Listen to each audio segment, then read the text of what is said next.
My name is Dylan Mercer, and I'm 20 years old. 6 months ago, I was working on my father's farm in rural Oregon, worried about nothing more than the harvest and whether Sally Henderson would say yes to a dance.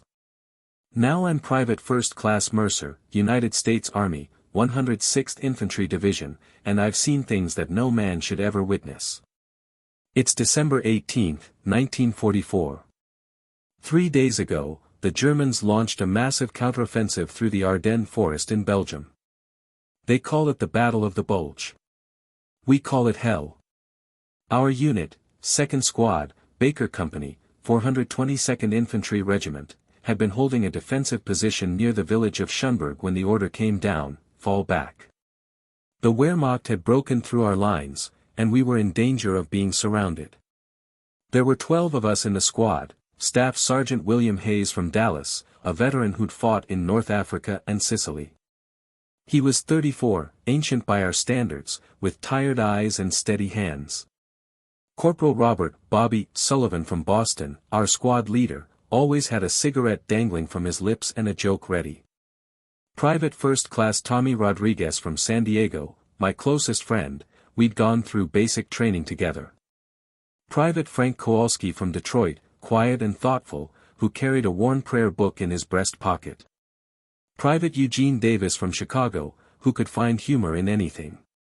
Private James "Jimmy" Carter from Atlanta, barely 19, who talked about his sweetheart constantly. Private Michael O'Connor from New York, the toughest guy I'd ever met. Private Andrew Novak from Pennsylvania, who spoke fluent German. Private Walter Schmidt from Milwaukee, our bar gunner. Private Henry Gibson from Kentucky, our oldest private at 28. Private Paul Richards from Boston, Bobby's cousin. And me. Keep moving. Sergeant Hayes barked as we trudged through knee-deep snow. The forest was thick with pine trees, their branches heavy with ice. Our breath came in white clouds. We need to reach the crossroads before nightfall. The cold was unbearable. My feet had gone numb hours ago. My wool uniform was soaked through, and my fingers could barely grip my M1 Garand. Ice had formed on my helmet and the stubble on my face.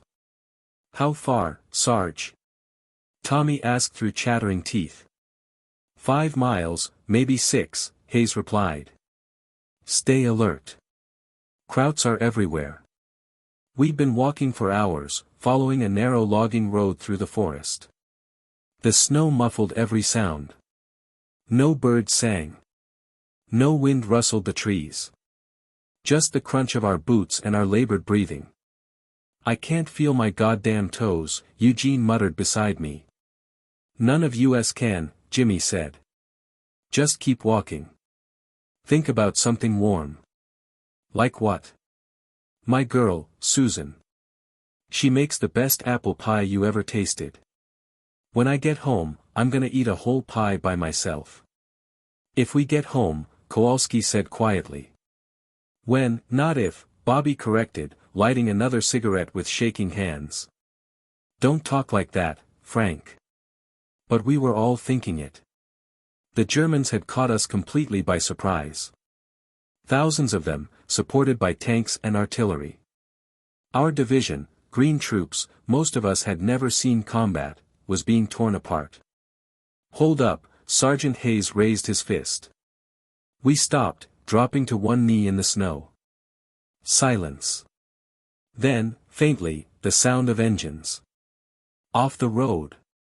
Now." Hayes hissed. We scattered into the tree line, pressing ourselves against the frozen ground. Through the gaps in the pines, I watched as a column of German vehicles rolled past, 3 trucks covered with canvas tarps, followed by a Panzer IV tank, its tracks clanking ominously. I held my breath. They were less than 50 yards away. If one of them looked in our direction. The column passed. We waited another 5 minutes before Hayes gave the all-clear. "That's the 3rd patrol we've seen," Bobby said, crushing out his cigarette in the snow. "They're between us and our lines. Then we'll go around," Hayes decided. "Through the deep forest. Off the roads. That'll add hours to the trek," O'Connor protested. You want to walk into a Kraut checkpoint? Be my guest. We pushed deeper into the woods. The terrain grew rougher, steep hills, fallen logs, dense undergrowth hidden beneath the snow. Schmidt struggled with the heavy Browning automatic rifle. Richard slipped and fell twice, cursing each time. As afternoon faded toward evening, we came upon a small clearing. In the center stood the burned-out wreck of an American half-track. Bodies lay scattered in the snow around it, frozen solid. Their uniforms marked them as 106th Infantry, our division. "Sweet Jesus," Jimmy whispered, his face pale. Hayes moved among the bodies, checking for identification tags. 2nd Battalion. They got hit yesterday, probably. Should we bury them, Sarge? I asked. No time. We move on. But as we crossed the clearing, I saw something that made my stomach turn. The bodies weren't just killed in combat. Their hands were bound. Bullet holes in the backs of their heads. Sarge. I pointed. Hayes knelt beside one of the corpses, his jaw tightening. Executed. Prisoners shot after surrendering. A heavy silence fell over the squad. We'd heard rumors about SS units, about massacres. But seeing it. Those bastards, O'Connor growled, gripping his rifle so hard his knuckles went white. Stow it, Hayes ordered. Keep your head. We're not here for revenge. We're here to survive. We pressed on as darkness fell. Hayes wouldn't let us use flashlights, too risky. We stumbled through the forest by moonlight, the shadows deep and threatening. I don't like this, Kowalski muttered. This forest, something's wrong. Everything's wrong, Eugene replied. We're behind enemy lines in the middle of winter. No, I mean. Kowalski trailed off, shaking his head. Never mind. But I knew what he meant. The forest felt wrong. Too quiet. Too empty. Like it was holding its breath. Around 2,100 hours, we found an abandoned hunting cabin nestled in a hollow.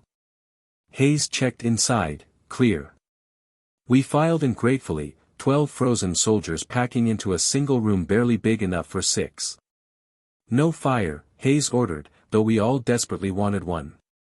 Smoke would give away our position. Eat your K rations cold. Get what rest you can. We move out at first light. I sat against the wall between Tommy and Eugene, gnawing on a frozen chocolate bar. My body ached everywhere. My feet throbbed as feeling slowly returned to them. Dylan, Tommy whispered, using my first name. You scared? Terrified, I admitted. Me too. But we stick together, right? We watch each other's backs. Always. Across the cabin, Jimmy was showing around a creased photograph of his girl, Susan with the apple pies. Bobby and Richards were talking quietly about Boston. Schmidt had his head in his hands. Kowalski was praying, his lips moving silently. Get some sleep, Hayes said. Bobby, you and O'Connor take first watch. 2 hours, then wake Schmidt and Novak. I closed my eyes, but sleep wouldn't come.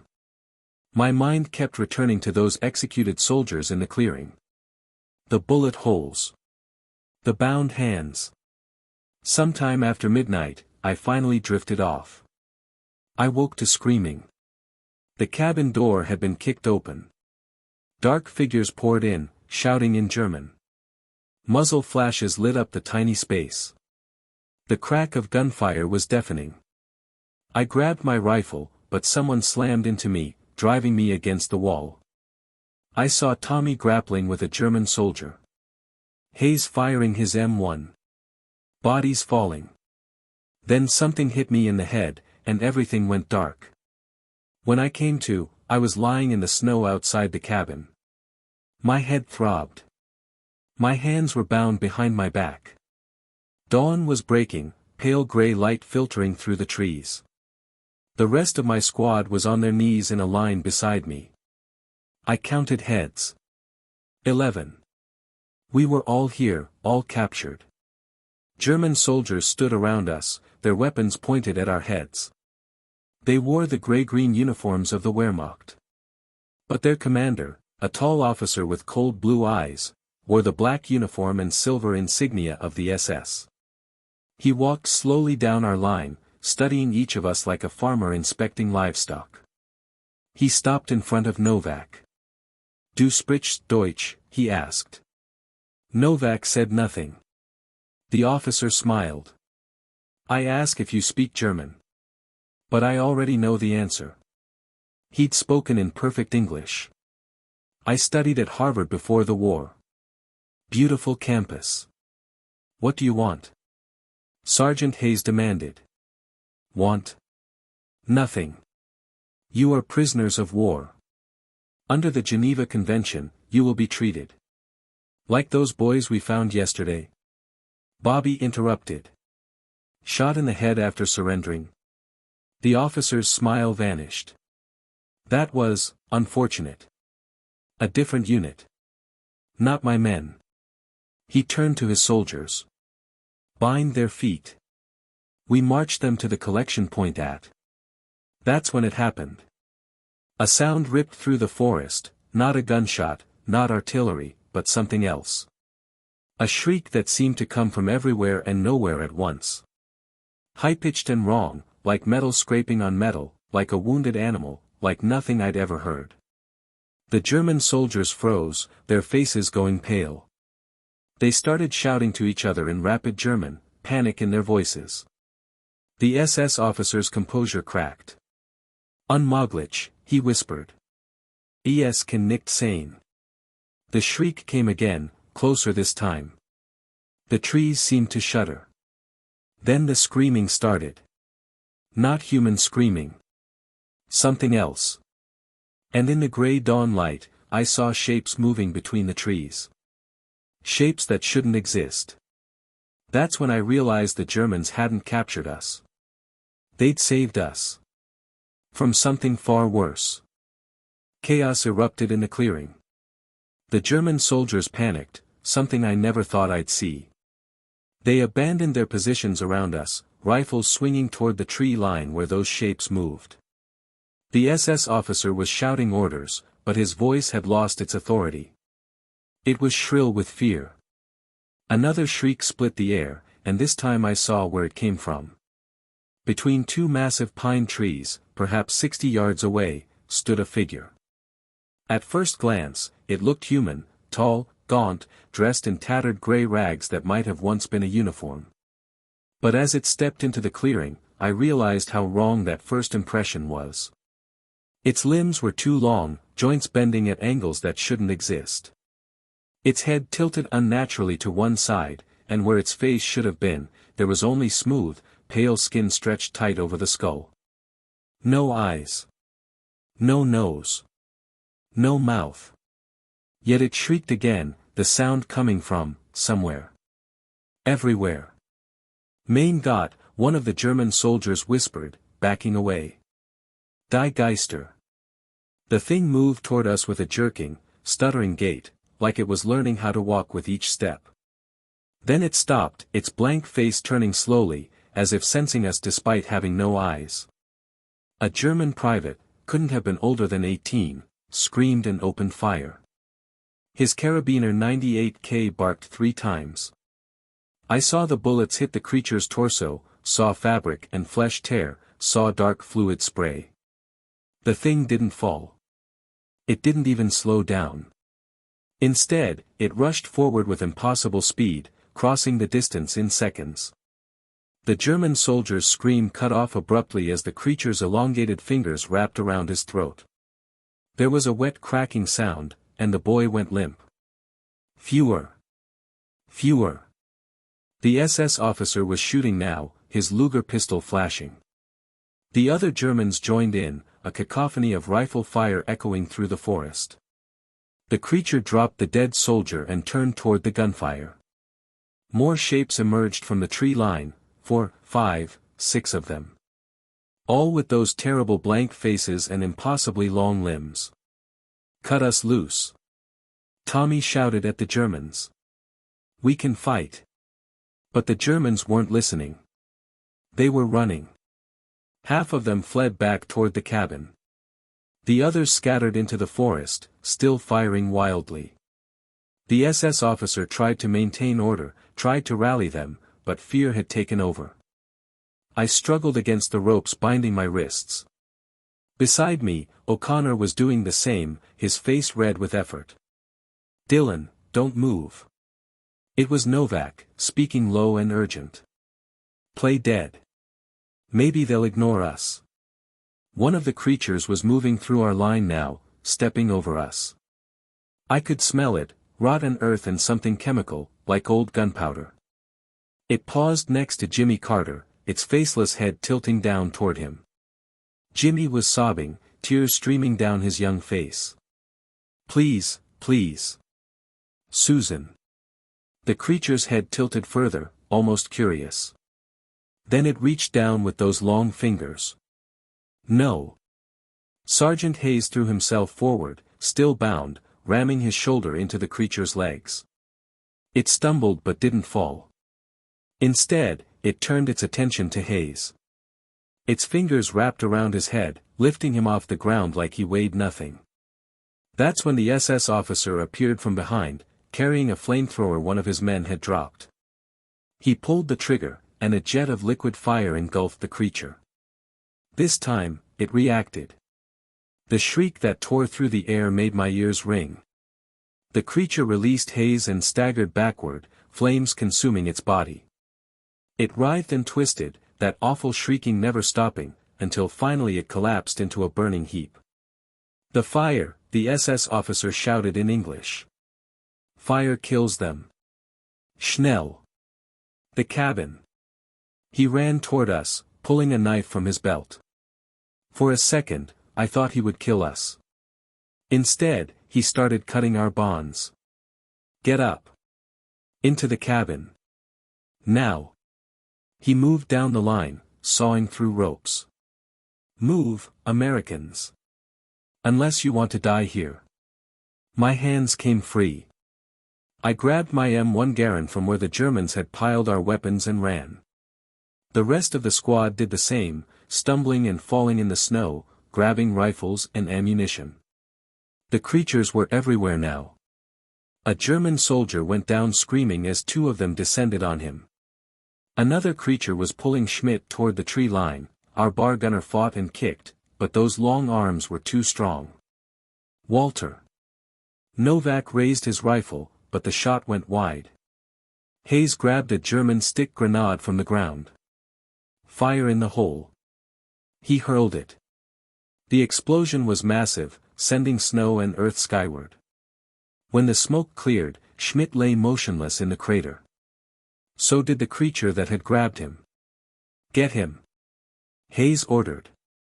Bobby and Richard sprinted out, each grabbing one of Schmidt's arms, dragging him back toward the cabin. A creature lunged at them, but Eugene opened fire, his M1 barking steadily. The rounds punched through the thing's torso, barely slowing it down, but it was enough. We piled into the cabin, 12 Americans and 7 remaining German soldiers, including the SS officer. Someone slammed the door shut. Novak and O'Connor shoved a heavy wooden table against it. Outside, the shrieks continued. Bodies thumped against the walls. Fingers, too long, too thin, scraped at the windows. Barricade everything. Hayes commanded. Don't let them in. We worked frantically, Americans and Germans side by side. Furniture against the door. Rifles pointed at the windows. Someone found an oil lamp and got it lit, casting flickering shadows across the cramped space. Schmidt was unconscious but breathing. Bobby checked him over. Concussion. Maybe broken ribs. But he's alive. For now, one of the German soldiers muttered in heavily accented English. The SS officer stood in the center of the cabin, his flamethrower ready, his cold blue eyes surveying us. I am Hauptsturmführer Klaus Richter. It seems we have a common enemy now, yes? What the hell are those things? Hayes demanded. You think I know? Richter's laugh was bitter. 3 days ago, my unit was advancing through this forest. We were winning. Then we found a village, Waldheim, 10 kilometers east. Everyone was dead. Not killed by bombs or bullets. Killed by, those. He gestured toward the windows. We lost 20 men before we retreated. The High Command thinks we're cowards. They don't believe our reports. How many of them are there? Tommy asked. We've seen perhaps 30. But there could be more. They hunt at night, hide during the day. And they're learning. Learning? I echoed. Adapting. Getting smarter. The first ones we encountered moved slowly, confused. These ones. He trailed off as something heavy slammed against the door. The barricade shook but held. These ones hunt in packs. Kowalski had pulled out his prayer book, his lips moving silently. Jimmy was curled in the corner, shaking. Eugene sat with his back against the wall, his rifle across his lap, staring at nothing. This is insane, Richard said. This can't be happening. But it is, Novak replied quietly. I saw them. We all did. What are they? I asked Richter. Where did they come from? The German officer was quiet for a long moment. Finally, he spoke. 6 weeks ago, there were rumors. Stories from the Eastern Front. The Red Army found something in Poland, a facility, underground, run by certain elements of our government. His distaste was evident. Experiments. Trying to create the perfect soldier. Most of the projects failed. The subjects died or went insane. But some survived. And when the facility was abandoned, they escaped. You're saying the Nazis created these things? Bobby's voice was filled with disgust. Not me. Not my unit. But yes, my countrymen did this. Richter met Bobby's eyes. If we survive, you can hate me again. But right now, we fight together. Agreed? Hayes considered, then nodded curtly. Agreed. But if you point that flamethrower at my men. I won't. You have my word as an officer. A window shattered. Long fingers reached through, groping blindly. O'Connor brought his rifle but down on them, hard. Bones crunched, but the fingers kept moving. Richards fired point-blank through the window. The creature shrieked and withdrew. They're testing our defenses, one of the German soldiers said. His name tag read Bauer. Looking for weak points. Then we give them a surprise, Hayes said. He turned to the German with the flamethrower. You. What's your name? Feldwebel Zimmermann. Zimmermann. How much fuel you got? Maybe 2 minutes of continuous fire. Less if I use short bursts. Save it. We might need it later. Hayes looked around the cabin, taking inventory. We have maybe 200 rounds between all of us. A dozen grenades. This cabin won't hold forever. When daylight comes. If daylight comes, Eugene muttered. When daylight comes, Hayes repeated firmly, we make a run for it. Head for our lines. Any objections? One objection, Richter said. Your lines are 20 kilometers west. Between here and there is the entire German army. My army. Would you rather stay here and die? Richter smiled grimly. Point taken. Very well. We go west. Though I suspect I'll be shot as a deserter if I survive. That's your problem, Captain. Hauptsturmführer. The rank is, Richter stopped. Never mind. It doesn't matter now, does it? The night dragged on. The creatures circled the cabin, testing, probing. Occasionally one would charge the door or windows, and we'd drive it back with gunfire. But they kept coming. Around 0300 hours, I heard something that made my blood run cold. Voices. Human voices, speaking English. Help, someone help me. Please. I'm hurt. Don't leave me out here. Don't listen, Richter said sharply. They're mimicking. Using the voices of the dead. How? Jimmy's face was pale. How can they? I don't know. But I've heard it before. In Waldheim. They used the voices of children. His jaw clenched. Made my men open the doors. For good soldiers died before we understood. The voice outside changed. Now it sounded like Tommy. Dylan. Dylan, buddy, I'm hurt. Open the door.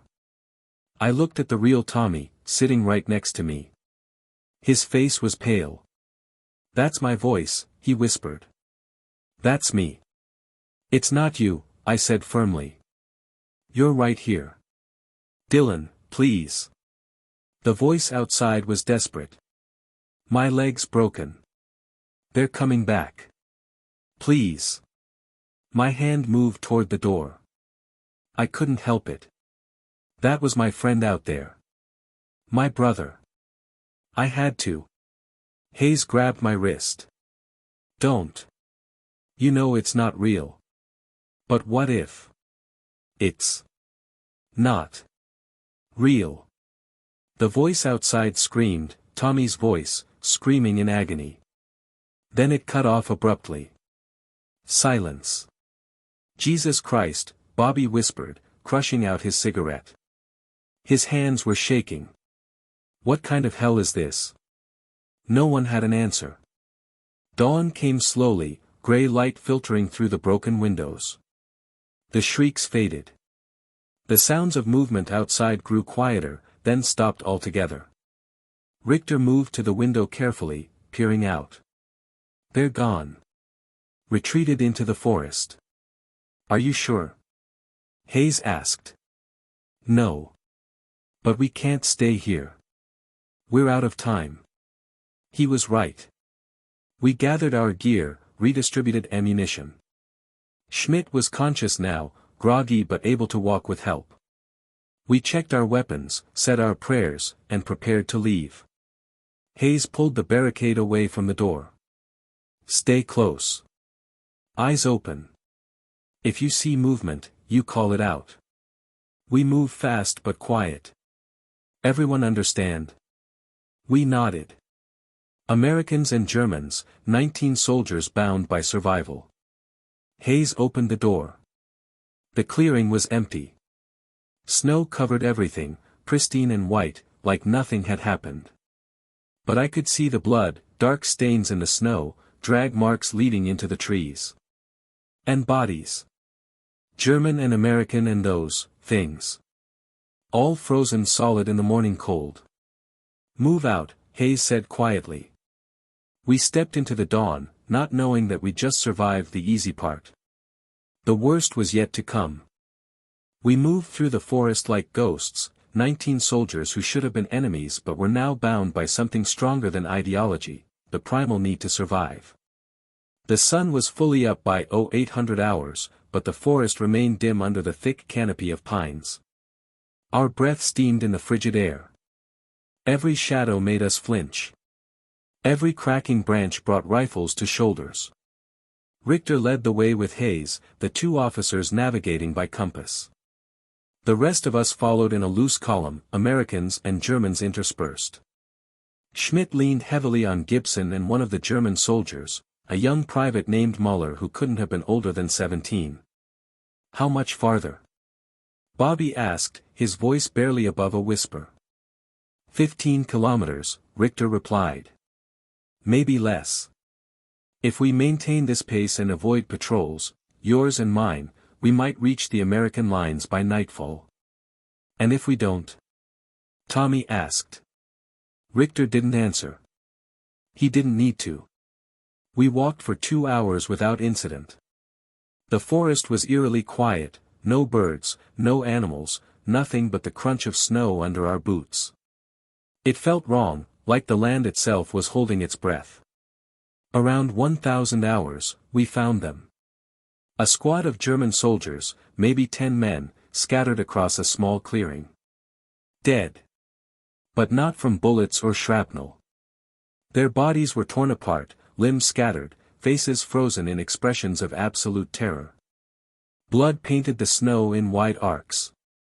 "Skies," Zimmerman whispered, his flamethrower suddenly feeling inadequate in his hands. They were running, Novak observed, studying the scene. "Look at the tracks." They were running east, away from the front lines.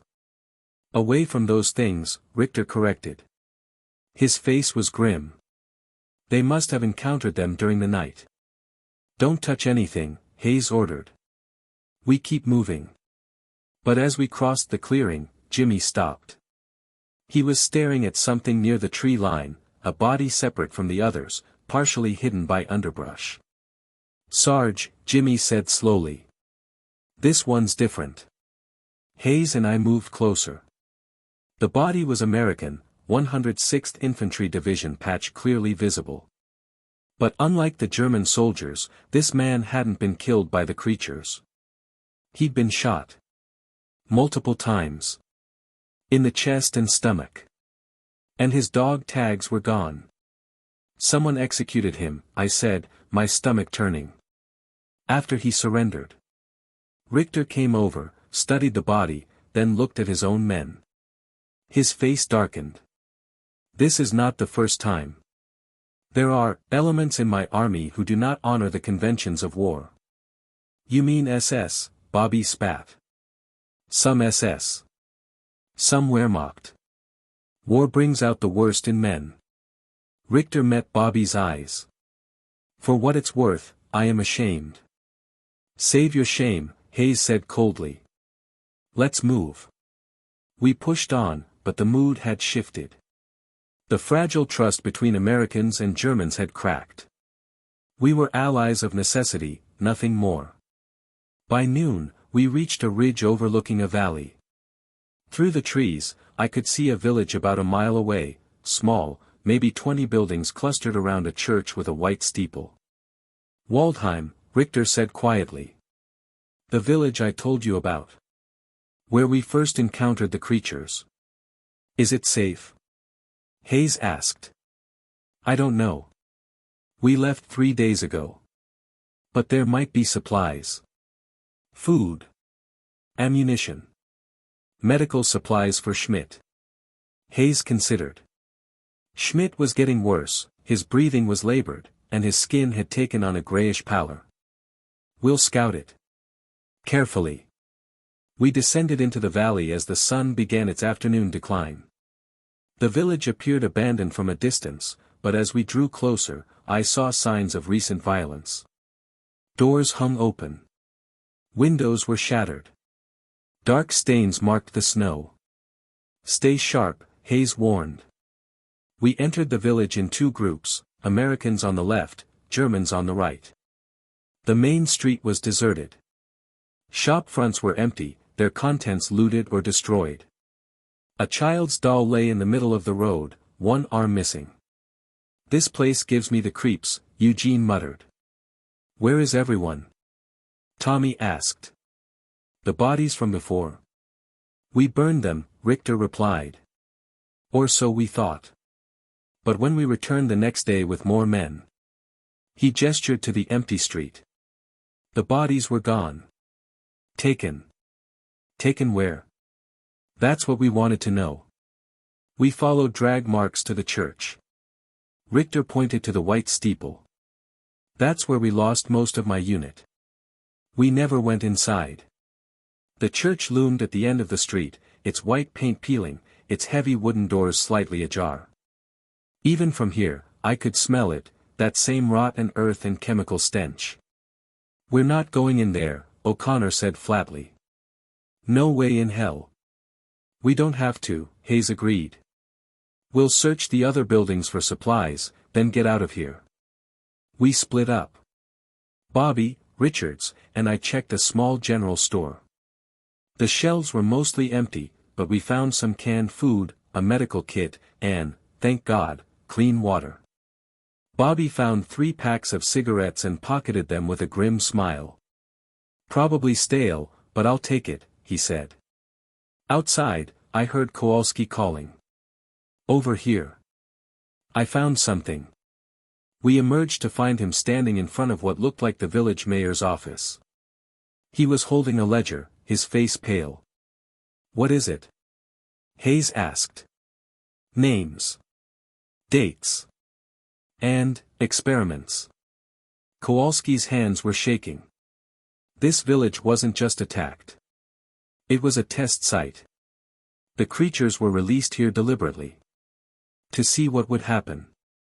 Let me see that, Richter demanded. He scanned the ledger, his face growing darker with each page. Main got. This was authorized by Berlin. By the highest levels. He looked up at us. They used these people, German civilians, as test subjects. To study the creatures' hunting patterns, their adaptability, A scream cut him off. It came from the church. We ran toward the sound, weapons ready. The German private, Muller, the young kid, had wandered toward the church doors.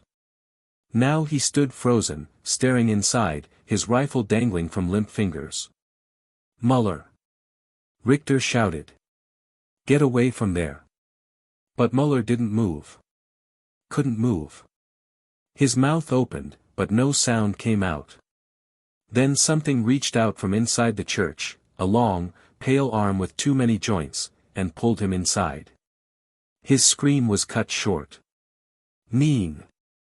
Zimmerman raised his flamethrower, but Richter grabbed his arm. Wait! If you fire, the whole church could go up.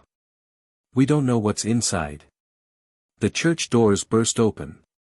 They poured out like water from a dam, dozens of them, those faceless creatures with their long limbs and jerking movements. But these were different from the ones we'd seen before. These were bigger. Faster. And they weren't just hunting. They were coordinated. Fall back. Hayes roared. Into the buildings. We scattered. Tommy and I dove through the door of a blacksmith's shop. Eugene, Kowalski, and Jimmy crashed through the window of a bakery across the street. The Germans split between a tavern and a butcher's shop. I slammed the door shut and threw the bolt. Through the grimy window, I watched the creatures flood the street. There had to be 40, maybe 50 of them. They moved with terrible purpose, spreading out, surrounding the buildings we'd hidden in. We're trapped, Tommy said. His voice was steady, but I could see the fear in his eyes. Dylan, we're trapped. Maybe they'll pass us by. Maybe. A face appeared at the window. Not one of the faceless creatures. This one had features, human features, but wrong. Skin stretched too tight. Eyes too large. Mouth open too wide. It spoke. Help us. The voice was distorted, like multiple people speaking at once. Help us, please. We're still in here. Still alive. Trapped inside these things. Jesus Christ, I whispered. They're made from people, Tommy realized, horror dawning on his face. The experiments. They didn't create these things.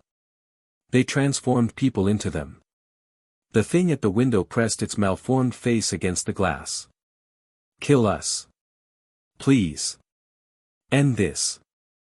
Then it shrieked, that same terrible sound, and slammed against the door. The bolt shook but held. Across the street, I heard gunfire. Hayes and his group were fighting. I saw muzzle flashes through windows. Heard the whoosh of Zimmerman's flamethrower. Screams, human and inhuman. We have to help them. I moved toward the door. No. Tommy grabbed me. We open that door, we die. He was right. I hated it, but he was right. For the next hour, we huddled in that blacksmith shop while hell raged outside. The creatures threw themselves against the buildings, testing, probing. Some tried to dig under the walls. Others climbed onto roofs. Through the window, I watched one pull Bauer, one of the German soldiers, out of the tavern. His screams lasted only seconds. Night fell. The attacks intensified. Around 2100 hours, I heard Hayes on the radio. Someone had gotten one of the German field radios working. His voice crackled through the static. All units, this is Hayes. We're down to 7. Me, Sullivan, O'Connor, Richards, Gibson, Richter, and Zimmerman. We're in the tavern. Running low on ammunition. If anyone can hear this. Gunfire. Screams. The transmission cut off. Sarge. I tried the radio we'd found, but got only static. Sarge. Nothing. Tommy and I looked at each other. 7 left in the tavern. 2 of us here. That meant. The bakery, I said. Eugene, Kowalski, Jimmy, and Schmidt. I risked a look out the window. The bakery across the street was dark. Silent. The door hung open, swinging in the wind. Empty. No, Tommy whispered. No, no, no. A crash from above. Something had gotten onto our roof. We heard footsteps, too many footsteps, moving too fast. The cellar. Tommy pointed to a trapdoor in the corner. Maybe there's a way out. We lifted the door and dropped into darkness. The cellar was small, cramped, filled with tools and coal. But there, in the back wall, was a narrow tunnel, probably used for storage or smuggling. Go. Tommy pushed me toward it. I'll hold them off. No. We go together. Dylan, someone has to slow them down. He was already moving back toward the ladder. Get out. Tell people what happened here. Make sure they know about the experiments, about what our governments did. The floor above us exploded. Creatures poured through like ants. Tommy fired his M1, the muzzle flash illuminating his face, determined, brave, terrified. G.O., he screamed at me. I ran. I crawled through that tunnel, tears streaming down my face, while behind me I heard Tommy's rifle fire slow, then stop. Heard his scream. Heard the creatures shrieking in victory. The tunnel opened into a ravine outside the village. I emerged gasping, covered in coal dust and blood that wasn't mine. Behind me, Waldheim burned. Zimmerman must have used the last of his flamethrower fuel. I ran west. Through the forest, through the snow, through the darkness. I ran until my legs gave out, until I collapsed in the snow, unable to move. That's where the American patrol found me at dawn on December 20th, 3rd Army, Patton's boys, pushing north to relieve Bastogne. They thought I was delirious. Kept asking me to repeat my story. Asking where my unit was. I told them. Told them everything. About the creatures. About Waldheim. About the experiments. They didn't believe me. The army sent a squad back to Waldheim 2 days later. They found nothing. No creatures. No bodies. No evidence. Just a burned-out village. They said I'd suffered a mental breakdown. Combat stress. Shell shock. They gave me a medical discharge. Sent me home to Oregon in January 1945. I tried to move on.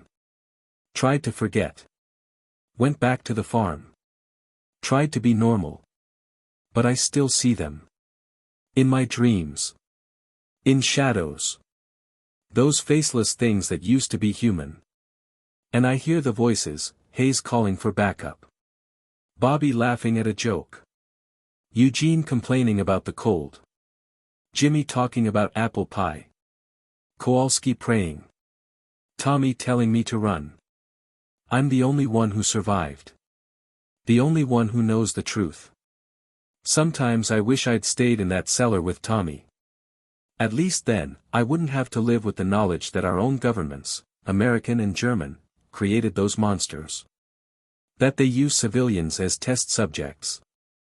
That they were willing to unleash hell on Earth in the name of creating the perfect weapon. I'm 78 years old now, writing this in 2002.